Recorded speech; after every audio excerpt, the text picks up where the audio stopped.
तत्वात श्रद्धानं सम्यक दर्शनं.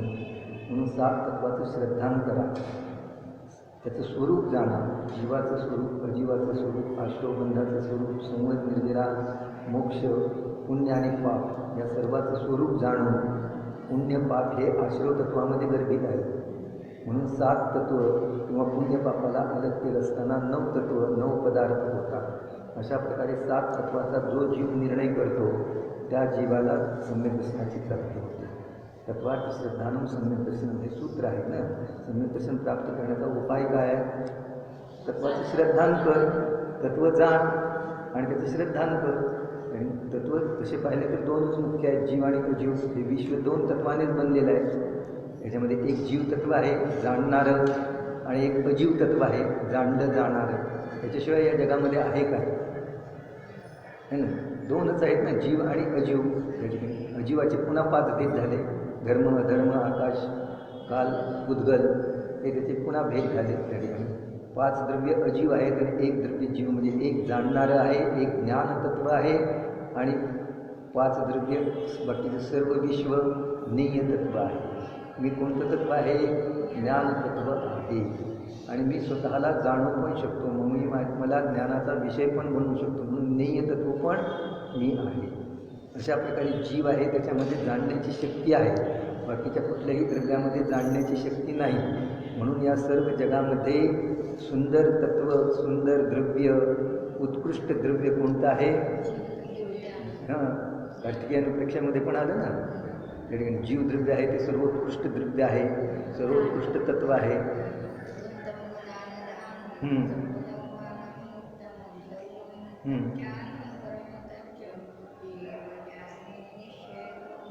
त्या द्रव्याला तू जाण. त्या ठिकाणी उत्तम द्रव्य, उत्तम तत्व, उत्तम वस्तू कोण आहे? परमतत्व आहे. कोणतं? जीव. असं तत्व कोण आहे? तू स्वतः आहेस, मी आहे. याचा भरोसा कर. बाकीच्या परद्रव्यामध्ये मोहित होऊ नकोस अज्ञानाने. त्या ठिकाणी सर्वोत्कृष्ट तत्व तू आहेस, कारण तुझ्यामध्ये जाणण्याची शक्ती आहे. बाकीच्या द्रव्यामध्ये जाणण्याची शक्ती नाही, पाहण्याची शक्ती नाही. तू सर्वाला जाणू शकतो, पाहू शकतो, अलग लक्षामध्ये सुखाचं अनुभवन करू शकतो. अशा प्रकारे सुखमय तत्व तू, असं उत्कृष्ट तत्व तू आहे. म्हणून या ठिकाणी 7 तत्वाचं श्रद्धान कर.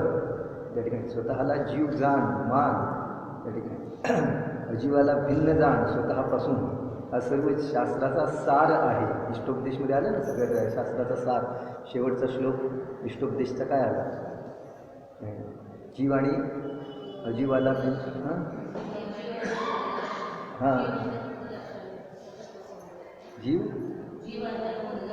जीव अन्य आणि उद्गल अन्य हा सर्व शास्त्राचा सार आहे. उद्गलाला आपलं स्वरूप मानू नको, बुद्धीचा दुरुपयोग करू नकोस. आलं लक्षामध्ये? बुद्धी प्राप्त झाली, कालच्या याच्यामध्ये आलं होतं ना त्या ठिकाणी की कुमती, कुश्रुत आणि भृंगावधी या तिन्ही ज्ञानाला शुद्ध करणारा काय आहे? सम्यक दर्शन आहे. सम्यक दर्शन विपरीत अभिप्राय, विपरीत अभिप्रायाने रहित आपली बुद्धी आहे, ते याची सर्व ज्ञानाची शुद्धी करणारं आहे. विपरीत ज्ञानामुळेच आपलं आपण अहित केलं. आता हे ज्ञान सुलट करेल तर आपलं कल्याण होणार आहे. आपली मती कशामध्ये लावायची ते पहा. तर या ठिकाणी 7 तत्व 9 पदार्थ. त्या ठिकाणी त्याचा निश्चय कर, निर्णय कर. त्यापैकी जीव आणि अजीव मुख्य तत्व आणि आश्रवबंध, संवर, निर्जरा, मोक्ष हे त्याचे विशेष आहे, त्याच्या पर्याय आहेत. मोक्षरूपी मंदिर में चढ़ने वाले पंडित और बुद्धिमान शिष्यों के लिए वह प्रथम श्रद्धान प्रथम सीढ़ी है. मोक्षरूपी मंदिरामध्ये प्रवेश करणाऱ्या पंडित किंवा बुद्धिमान जीवांना ही पहिली सीढ़ी आहे, पहिली पायरी आहे. उस मोक्ष मंदिर से जीव कभी च्युत नहीं होता. अशा प्रकारे एकदा का शाश्वत सुख प्राप्त केलं, अतींद्रिय सुख प्राप्त केलं की त्याच्यापासून तो कधी पण च्युत होऊ शकत नाही, पुन्हा मागं येत नाही, पुन्हा संसारामध्ये हा जीव येत नाही, पुन्हा अवतार धारण करत नाही. एकदा शुद्ध पर्याय प्राप्त झाले की पुन्हा ती अशुद्ध होत नाही. ना दुधाचं रूप शुद्ध रूप तूप आहे ना, आणि मग एकदा तुपाला प्राप्त झालं तर ते तूप पुन्हा दूध बनवायला येत नाही. यदि घृतं नवनीतं पुनरपि यदि भवति दुग्धम तरी सिद्धजीवो पुनर्यांती संसारे. भावसंग्रहामध्ये आलं ना त्या ठिकाणी. हा जीव जर या ठिकाणी जसं दुधाचं तूप बनलं लोणी वगैरे बनवून, तसं पुन्हा त्या ठिकाणी तुपाचं पुन्हा लोणी दही आणि पुन्हा दूध बनेल, तर हा जीव तर सिद्ध जीव पुन्हा संसारात येतो. तसं होत नाही. एकदा शुद्ध बनलेली प्रक्रिया पुन्हा अशुद्ध होत मोक्षाला गेलेले जीव पुन्हा संसारामध्ये येत नाही. अनंत काळासाठी ते सुखाचं उपभोग घेतात. ऐसे सम्यक्त्व होने के बाद ही अन्य साधन होते हे. असं सम्यक्त्व झाल्यानंतरच अन्य साधन म्हणजे हे सगळे साधन आहे. देवपूजा, शास्त्र स्वाध्याय, पूजन अर्चन, व्रत उपवास, दयादान, हे सगळं बाह्य साधन आहे. हे साधन सफल केव्हा होईल? सम्यक दर्शन असेल तर, बुद्धी सुलटी असेल तर हे साधन सफल होते. त्या ठिकाणी ते मोक्ष मार्गामध्ये कारणभूत होते. नाहीतर हे साधन प्राप्त होऊन देखील या जीवाने त्याचा दुरुपयोग केला. जैन धर्म मिळाला, ते साधनच आहे. मनुष्य पर्याय मिळाली, हे पण साधन आहे. उत्कृष्ट कुलात जन्म झाला, बुद्धी मिळाली शास्त्र स्वाध्याय वगैरे करण्याची, पण त्याचा जर दुरुपयोग करेल तर, आणि मोहाने जीव, अज्ञानाने जीव त्याचा दुरुपयोग करतो. जर सम्यक दर्शन असेल म्हणजे यथार्थ बुद्धी असेल, आपलं हित कशात आणि अहित कशात हे जर समजेल, आपण कोण आणि परिद्रव्य काय, परिद्रव्याशी आपला संबंध काय, परिद्रव्य सुखदुःखाची कारण आहे का, याचा जर निर्णय करेल तर तो दुरुपयोग करणार. म्हणून पहिल्यांदा लाख प्रयत्न करा, कोटी उपाय करा, पण सम्यक दर्शन प्राप्त करा. सम्यक दृष्टी जीवाला पुण्यानुबंधी पुण्य बांधलं जातं, कारण तो दुरुपयोग करत नाही साधनांचा. त्यामुळे पुण्याने साधनं मिळाले ते पुण्याने मिळाले, आणि त्याचा दुरुपयोग करेल तर पाप बांधलं जाईल. पुण्याने मिळालं आणि त्याचा दुरुपयोग केला तर पाप बंद. पुण्याने संपत्ती मिळाली आणि त्या संपत्तीचा उपयोग विषयभोगाकडे करेल त्या ठिकाणी, तर पाप बंद. संपत्ती कशामुळे मिळाली? पुण्याने, आणि त्याचा दुरुपयोग विषयभोग वगैरे त्या ठिकाणी याच्यासाठी करेल तर पाप बांधलं जाईल त्या ठिकाणी. तसं प्रत्येक गोष्टीमध्ये लावायचं. शरीर मिळालं पुण्याने आणि त्याचा दुरुपयोग करेल शरीराचा तर विषयभोगामध्ये वगैरे लावेल, कशामध्ये पण लावेल, तर त्या ठिकाणी पाप बांधलं जाईल. पुण्याने वेळ मिळाला तुला, समय त्या ठिकाणी सांसारिक कार्यातून त्या ठिकाणी वेळ काढून धर्म करण्यासाठी संधी मिळाली. जर त्या वेळेचा सदुपयोग करशील तर पुण्य बंद होईल. आणि तोच वेळ कशात पण घालेल, फालतू गप्पा मारण्यामध्ये घालवेल, त्या ठिकाणी विषय कषायामध्ये लावेल, टी व्ही पाहण्यामध्ये लावेल, रागद्वेषामध्ये लावेल, तर पाप बांधलं जाईल. तर पुण्य पापानुबंधी. बुद्धी मिळाली तुला, कशामुळे मिळाली? पुण्याने मिळाली. आणि त्या बुद्धीचा उपयोग दुरुपयोग करेल. बुद्धी जर सत्शास्त्राच्या अभ्यासामध्ये लावेल, तत्वश्रवणामध्ये लावेल, तत्वचिंतनामध्ये लावेल, मन मिळालं ते मन तत्वचिंतनामध्ये लावेल तर पुण्य बंद होईल. आणि तेच मन मिळालं ना, मन कशामुळे मिळालं? पुण्यामुळे मिळालं, महान पुण्याचं त्या ठिकाणी.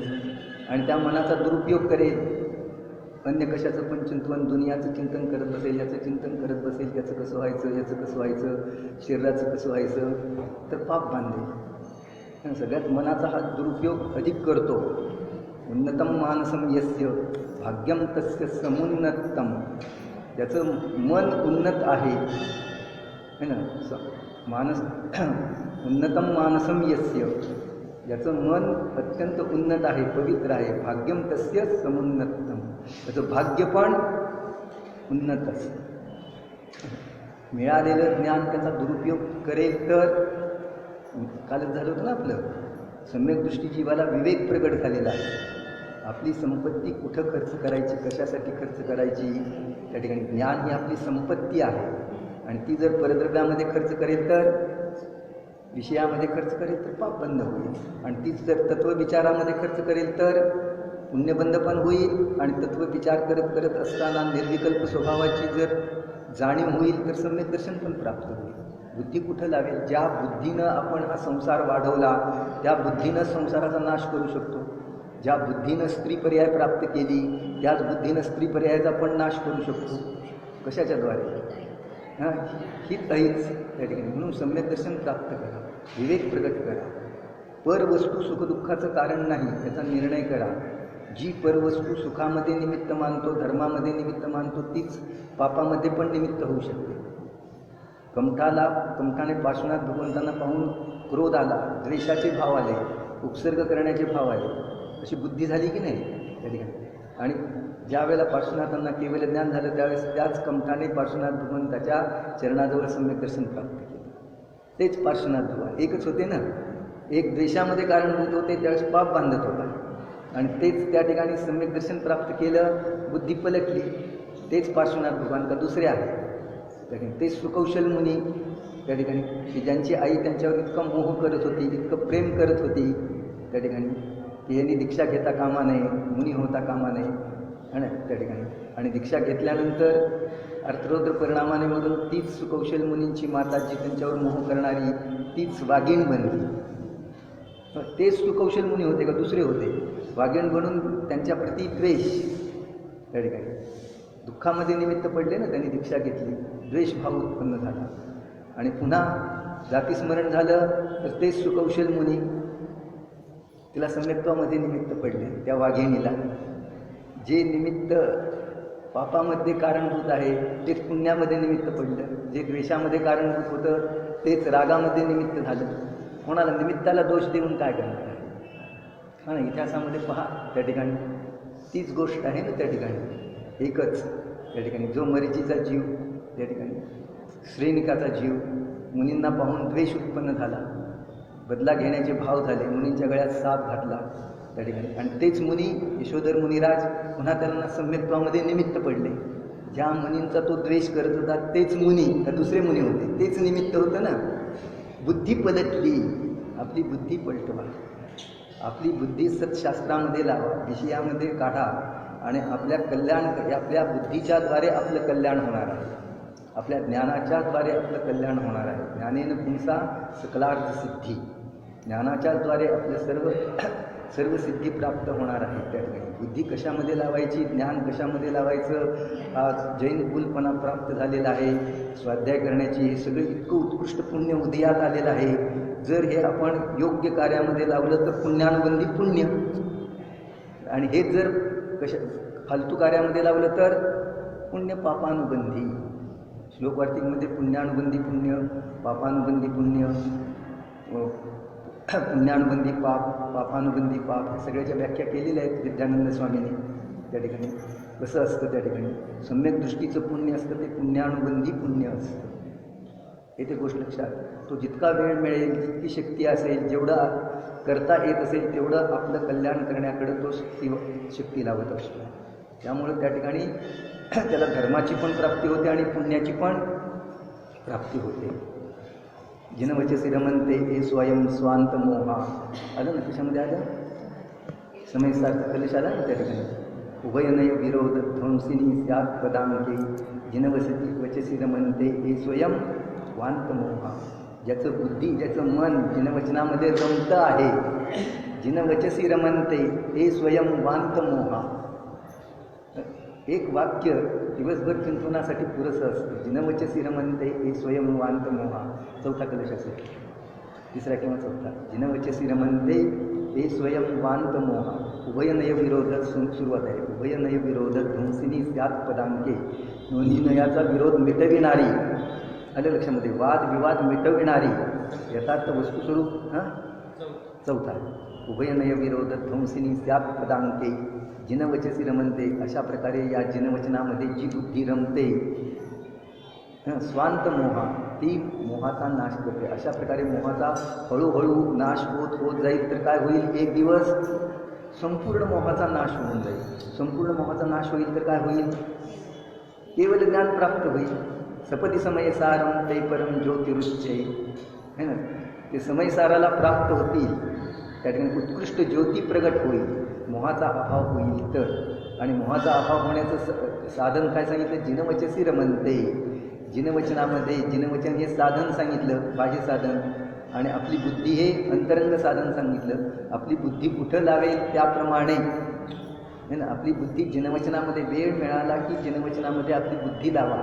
ज्याची बुद्धी जिनवचनामध्ये रमते, त्या ठिकाणी तत्वविचारामध्ये रमते, त्याचा मोह क्षणाक्षणाला गळत जातो, क्षणाक्षणाला नष्ट होत जातो. आणि बघा आत्ता आपल्याला वाटतं एवढंसं कसं होणार, पण क्षणाक्षणाला नष्ट होत जाईल तर 2-5 भावामध्ये किती नष्ट होईल मोह. एक थेंब पाणी पडेल तर तळस असतं, एक पाऊल टाकत जाईल तर पर्वताच्या शिखरावर जाऊन पोहोचतो. आणि मग ही बुद्धी मोह जर क्षणाक्षणाला विरघळत जाईल, नष्ट होत जाईल, तर एक दिवस काय होईल, सगळा मोह नाहीसा होऊन केवळ ज्ञान प्राप्त होईल. 2-5 भावाची कथा जास्तीत जास्त त्या ठिकाणी है ना. जिनवचसी रमणते हे स्वयं वांत मोहा. जिनवचनामध्ये ज्याचं ज्ञान रममाण होतं त्या ठिकाणी त्याचा मोह नाहीसा होतो. या जगामध्ये दुःखाचं कारण काय आहे, मोहच दुःखाचं कारण आहे, दुसरं काय. मोह नसेल तर दुःख आहे का, विचार करा. आत्ता आपल्याला मोह बिलकुल नाही, या शरीरासंबंधी पण मोह नाही. सिंह आला, वाघ आला आणि हा शरीर खाऊन गेला तर आपल्याला दुःख होईल का. मोह असेल तरच दुःख आहे. हा मोह अलग करा, एकदम होत नाही, हळूहळू विचार करा, एक दिवस तो पूर्ण अलग होईल.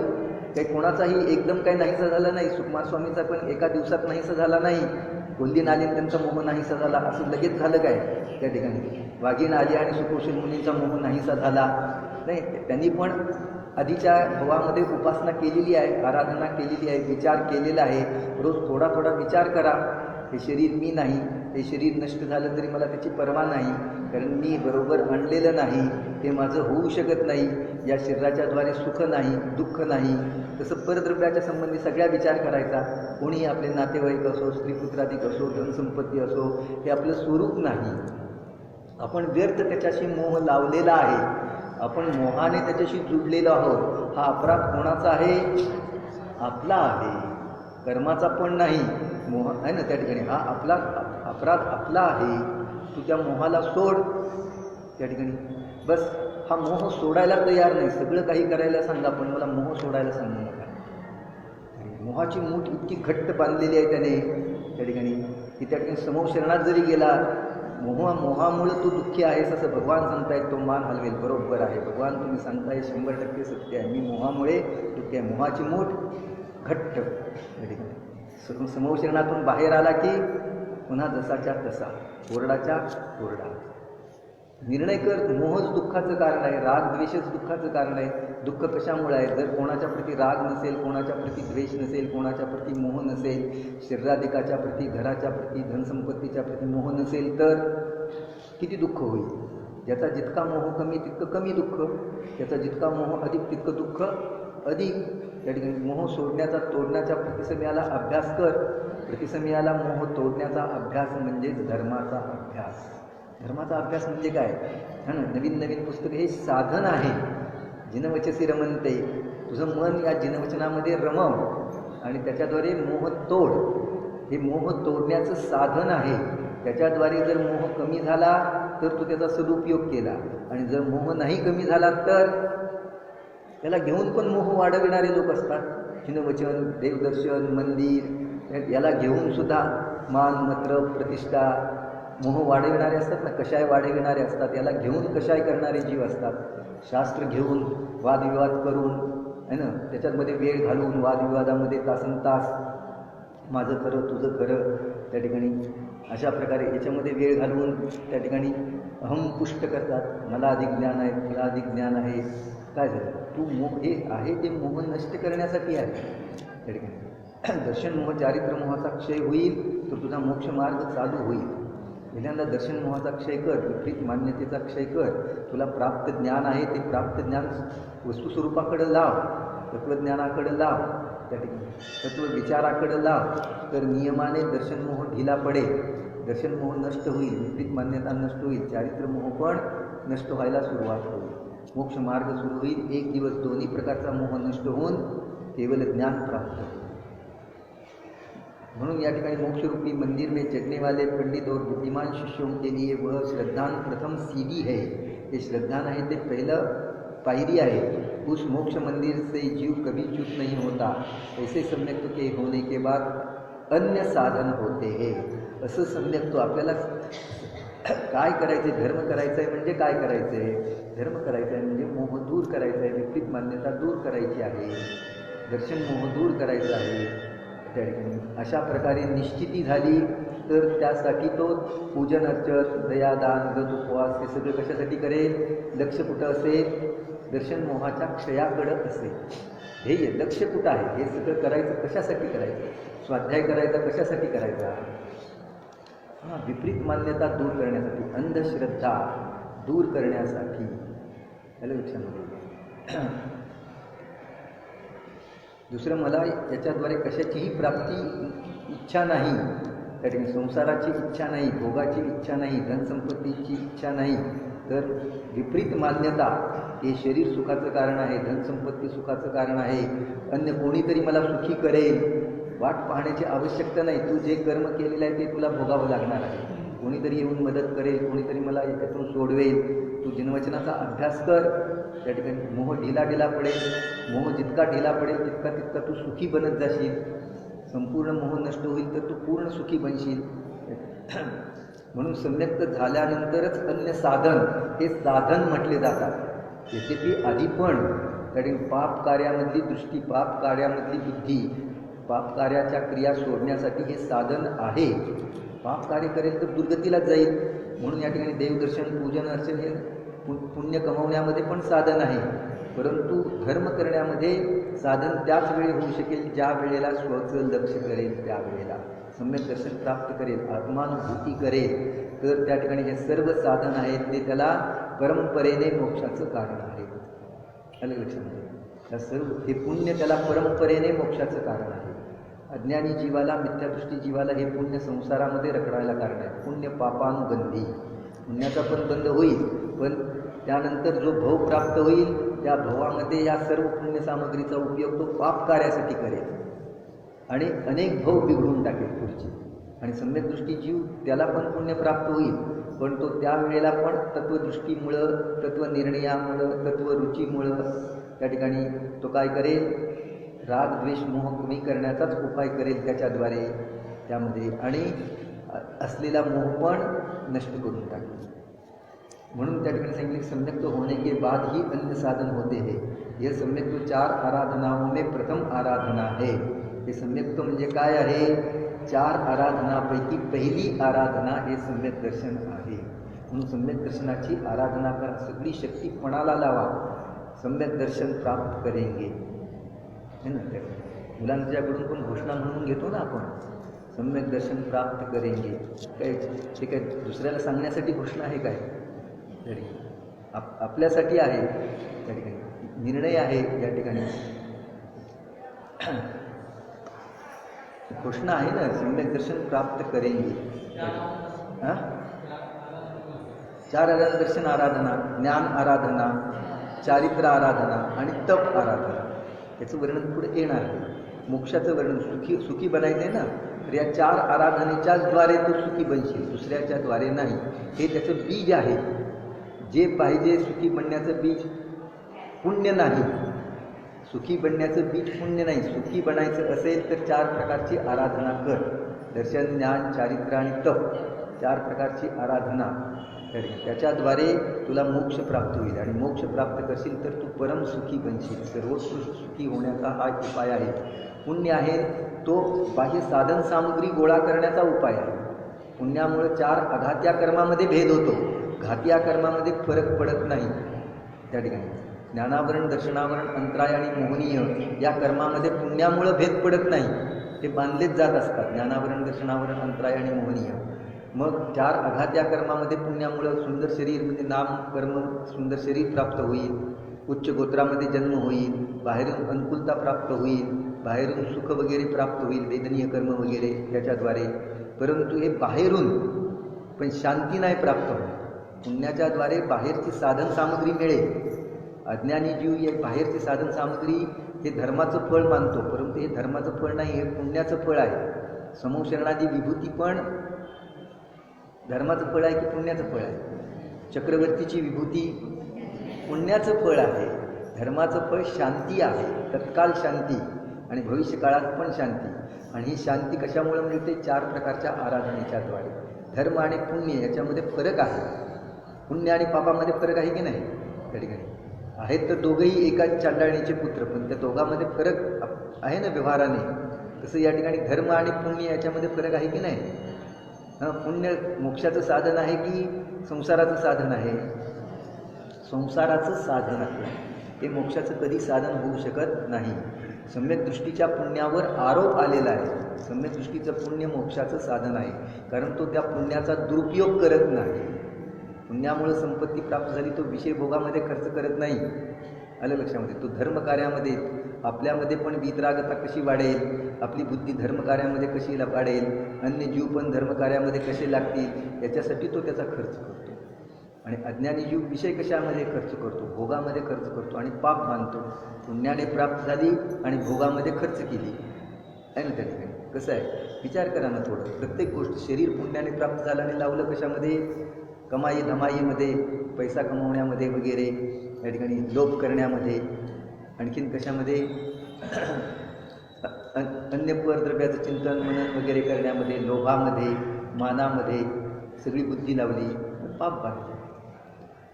म्हणून ही बुद्धी पलटा, की ज्या बुद्धीनं संसार वाढतो आहे, ती बुद्धी जर आपल्या स्वरूपामध्ये लावेल, तत्वामध्ये लावेल, तर त्याच बुद्धीनं संसाराचा नाश होणार आहे. बुद्धी तर तीच आहे, एकच आहे ना.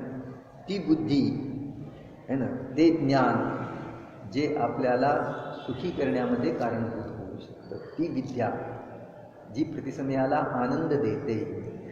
नाहीतर विद्या कमवून काय उपयोग? ज्ञान कमवलं, खूप ज्ञान कमवलं, परंतु ते आपल्या उपयोगाचं नाही, आपल्या हिताचं नाही. सम्यक दृष्टीला याचा विवेक प्रगट झालेला आहे, की आपलं हित कशात आहे आणि अहित कशात आहे. म्हणून प्राप्त साधन सामुग्री तो तत्वविचारामध्ये लावतो, तत्वनिर्णयामध्ये लावतो, आपल्या स्वभावाला प्राप्त करण्यामध्ये लावतो, संसाराचा अभाव करण्यामध्ये लावतो. प्राप्त साधन सामुग्री आत्ता संसाराचा अभाव करण्यामध्ये लावेल तर संसाराचा अभाव होईल, अधिक उत्कर्ष होईल, अधिक है ना. आपल्याच बुद्धीच्याद्वारे आपला उत्कर्ष आणि आपल्याच बुद्धीच्याद्वारे आपला अपकर्ष. रावणाने आपली बुद्धी लावली, परामध्ये अपकर्ष झाला. आपली बुद्धी जर सत्कार्यामध्ये लावली तर उत्कर्ष होईल, है ना. त्या ठिकाणी सतचं चिंतन करेल, पराचं चिंतन करेल, फरक आहे ना त्या ठिकाणी. कशाचं चिंतन करतो आहे? चिंतन तर करतो आहे, मन मिळालेलं आहे ना. पण त्या ठिकाणी असत चिंतन करेल, खोटं चिंतन करेल तर पाप बंद होईल, आणि सत वस्तुस्वरूपासंबंधी चिंतन करेल तर पुण्य बंद होईल. उक्त प्रकार के श्रद्धां का स्वरूप और महिमा जानकर, अशा प्रकारे यह सम्यक तो 4 आराधनाओं में प्रथम आराधना है. इस प्रकार सम्यक दर्शन का कथन किया. भावार्थ, उक्त प्रकार से श्रद्धां का स्वरूप और महिमा जानकर उसे अंगीकार करना चाहिए. अशा प्रकारे श्रद्धानाचं स्वरूप, श्रद्धानाची महिमा जाणून, बघा, श्रद्धा पलटली मार्ग बदलला, श्रद्धा पलटली भविष्य बदललं. श्रद्धा पलटली त्या सिंहाने, त्याचं भविष्य कुठून आला होता? तो सिंह नरकातून आला होता ना, आणि सिंह बनला होता. आणि पुन्हा त्या सिंह पर्यायामध्ये जर त्याची बुद्धी पलटली नसती तर पुन्हा पाप करून नरकामध्ये गेल्या असता. तरी बुद्धी पलटली, नरकगती बंद झाली. आलं लक्षामध्ये? सगळ्या गती बंद झाल्या, एक देवगती आणि मनुष्यगती. सम्यक दृष्टीला 2च गती, देवगती आणि मनुष्यगती. तर श्रद्धेचं स्वरूप काय आहे, त्याची महिमा काय आहे? 3 लोकांमध्ये श्रद्धेचं स्वरूप सर्वोत्कृष्ट आहे, सम्यक दर्शनाचं स्वरूप. आणि त्याची महिमा, सम्यक दृष्टी जीव आहे ना, तो तिर्यंची गतीमध्ये जात नाही, नरक गतीमध्ये जात नाही, विकलत्रयामध्ये जात नाही, स्त्री पर्याय धारण करत नाही, नपुंसक होत नाही. अशा प्रकारे श्रद्धेचं स्वरूप जाणून ते अंगीकार करा. प्रेरणा देत आहे त्या ठिकाणी. काही पण कर, असा मनुष्यभोग प्राप्त झालेला आहे, एवढी बुद्धी प्राप्त झालेली आहे, सगळी अनुकूलता प्राप्त झालेली आहे. आता तू काही पण कर, पण सम्यक दर्शन प्राप्त कर. जिस प्रकार कीचड़ जल से नीचे बैठ जाता है और जल निर्मल हो जाता है, उसी प्रकार औपशमिक सम्यक को निर्मल जानना चाहिए. जसं चिखल पाण्यामध्ये मिसळलेला आहे, गढूळ झालेला आहे, पण भेदज्ञानाच्या द्वारे तू जाण, त्यामध्ये गढूळपणा आहे तो पाण्याचा नाही. पाणी तर सदाकाळ निर्मळ आहे, आणि त्याच्यामध्ये तुरटी वगैरे फिरवली, त्या ठिकाणी कतकफल फिरवलं तर ते गाळ खाली बसतो आणि निर्मळ जलाची अनुभूती होते. तसं या ठिकाणी रागद्वेषाधिक विकार आहेत, ते आपलं स्वरूप नाही, ते चिखलाप्रमाणे आहेत, मातीप्रमाणे अलग आहेत, आणि आपलं स्वरूप निर्मळ पाण्याप्रमाणे भिन्न आहे. निर्मळ ज्ञान, त्याचं स्वरूप जाण. निर्मळ ज्ञानाचं स्वरूप जिनवाडीमध्ये वर्णन केलेलं आहे. शुद्ध उपयोग त्याचं नाव आहे ना, शुद्ध समयसार. समयसार म्हणजे शुद्ध आत्मा त्या ठिकाणी त्याचं स्वरूप जाण. शुभ अशुभ उपयोग तुला परिचित आहे, शुद्ध उपयोग परिचित नाही. त्याचा परिचय कर, आत्मस्वभावाचा परिचय कर, शुद्ध उपयोगाचा परिचय कर आणि त्या शुद्ध उपयोगाचं सेवन कर. त्या ठिकाणी भेदज्ञानाच्या द्वारे हा शुद्ध उपयोग प्राप्त होणार आहे, दुसऱ्या कशाच्याद्वारे पण होणारा नाही. जसं भेदज्ञानाच्या द्वारे चिखल अलग होणार आहे आणि पाणी अलग होत आहे, तसं या ठिकाणी निर्मळ जल देवगुरु शास्त्राचा निर्णय कर. ज्याने शुद्ध ज्ञानाला प्राप्त केलेलं आहे ते देव आहे. देव दुसरे कोण आहे? पूर्ण ज्ञान, शुद्ध ज्ञान ज्याने प्राप्त केलेलं आहे पर्यायामध्ये पण. आणि मुनिराज ज्याने शुद्ध ज्ञान पर्यायामध्ये पण प्राप्त, श्रद्धेमध्ये पण प्राप्त केलेलं आहे आणि चर्येमध्ये पण 3 कषाय चौकडीच्या अभावामध्ये शुद्ध ज्ञानाला प्राप्त केलेले आहेत, ते मुनिराज आहेत, ते मोक्ष मार्ग आहेत. बस त्यांना आपण का बंधन करतो? दुसऱ्या कोणाला रागी द्वेषी वगैरे त्यांच्याजवळ चिखल आहे ना तो. बघा ना त्या ठिकाणी सांगितलं ना, हलाहल विष सांगितलं. रागी द्वेषी देवी देवता यांना भजणे हे हलाहल विष. त्याच्यामुळे किती बंद होतो? दर्शन मोहने कर्माचा किती काळाचा बंद होतो? 70 कोडीचा. सगळ्यात मोठं विष, सगळ्यात मोठं पाप याला वाटतच नाही. हलाहल विष आहे. याच्यामध्ये पुढे श्लोक येणार आहे, याच्यामध्ये नाही. इर्यापद शुद्धीमध्ये इर्यापद भक्ती आहे ना, त्याच्यामध्ये तो श्लोक आलेला आहे त्या ठिकाणी. हे हलाहल विष जाणून त्या ठिकाणी तू उपाशी राहा, परंतु याचं सेवन करू नकोस. उपाशी राहिला तर काही लगेच मरण येत नाही तुला, पण हलाहल विष भक्षण करशील त्या ठिकाणी तर तत्काल तुझं पुण्य आटत चाललं लगेच. समज त्या ठिकाणी परवाच दृष्टांत दिला होता ना, घरामध्ये खीर केलेली आहे चांगली आणि तरी तुला तुझे भाव येत आहेत काय? बाजरीच्या कण्या खायची, म्हणजे तुझं पुण्य अटक चाललेलं आहे. या ठिकाणी समोर वीतरागी देव आहे, वीतरागी शास्त्र आहेत, निर्ग्रंथ गुरु आहेत है ना. त्यांना भजायचं सोडून तुला लक्ष देवी देवतांच्याकडं, रागी द्वेषी देवाकडं जात आहे. त्या ठिकाणी तुझं पुण्य संपत आल्याचं ते लक्षण आहे, चिन्ह आहे. थोड्याच काळात हे पुण्य आटून जाणार आहे.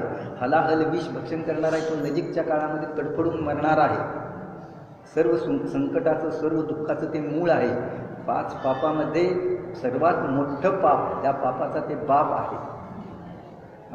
इतकं त्या ठिकाणी जिनवाणीमध्ये अशा प्रकारे सांगितलेलं आहे. लक्षात घ्या, वीतरागी देवशास्त्र गुरुचा निर्णय करा, याच्याशिवाय कोणीही देव असू शकत नाही. हे मस्तक नमेल तर वीतरागी देवा पुढंच नमेल. आणि ही मुखाच्याद्वारे जी स्तुती होईल ती जिनवाणी आणि वीतरागी देवाची स्तुती होईल, वीतरागी गुरुची, निर्ग्रंथ गुरुची स्तुती होईल. अन्य रागी द्वेषी देवी देवता यांची स्तुती या वचनात, या शब्दाच्याद्वारे होणार नाही. अशा प्रकारे त्या ठिकाणी नियम घ्या. कारण हे हलाहल विष आहे, महापाप बंधाचं कारण आहे. वाटत नाही आपल्याला, पण हे महापाप आहे. तर कारण इथं स्पष्ट दिलं ना, ज्याचा मोह नष्ट झालेला आहे त्याला आपण भजतो, जे मोहे आहेत त्याला भजत नाही. मोह नष्ट केलेला आहे त्यांना आपण कशासाठी भजतो? मोहाचा नाश करण्यासाठी, का मोह वाढविण्यासाठी. आणि रागी द्वेषी देवी देवता आहेत त्यांना जे भजतात त्यांचा मोह तीव्र आहे, त्यांना कशाची तरी इच्छा आहे, संसाराची इच्छा आहे, काहीतरी प्राप्त करायचं आहे. वीतरागी देव काही देत नाहीत, काही घेत नाहीत. त्यांना भजेल तर वीतरागता वाढेल है ना, कशाय ढिले पडतील. आणि या रागी द्वेषी देवी देवतांना भजून कशाय ढिले नाहीत पडणार, कशाय तीव्र होतात. जिस प्रकार कीचड़ जल के नीचे बैठ जाता है और जल निर्मल होता है, उसी प्रकार औक्षमिक सम्यक्तों को निर्मल जानना चाहिए. क्षयिक सम्यक्तों को हरित मणि के समान सर्वथा निर्मल जानना चाहिए. क्षयिक सम्यक्त्व आहे ते हरित मण्याप्रमाणे सर्वथा निर्मल आहे. रत्नाच्या प्रकाशाप्रमाणे त्याचा प्रकाश स्थिर आहे. तथा क्षयक्षमिक सम्यक्त्व तो उगते सूर्य के समान दर्शन मोह से संबंधित कुछ राग रूपी मन सहित जानना चाहिए. आणि क्षयक्षमिक सम्यक्त्व आहे ते कसं आहे? राग मिश्रित त्या ठिकाणी वीतरागता आणि राग आणि शुद्ध उपयोग आणि शुभोपयोग याने सहित सूर्य उगवताना जशी लालिमा असते तशा प्रकारे ती लालिमा आहे, ती थोड्याच काळात नष्ट होऊन जाणार आहे. सूर्य उगवतानाची पण एक लालिमा असते आणि सूर्य मावळतानाची पण लालिमा असते. सूर्य उगवतानाची जी लालिमा असते ती सम्यक दृष्टीची असते. ते थोड्याच काळामध्ये त्या लालिमेला दूर करून ज्ञानभानूचा उदय होणार आहे. आणि एक लालिमा असते, अज्ञानीला पण शुभभाव वगैरे येतात, परंतु ती लालिमा संध्याकाळच्या लालिमेप्रमाणे आहे. की नियमाने त्या लालिमेचा क्षय होऊन, त्या शुभभावाचा क्षय होऊन खूप काळासाठी निगोदामध्ये जावं लागणार आहे, अंधकार होणार आहे.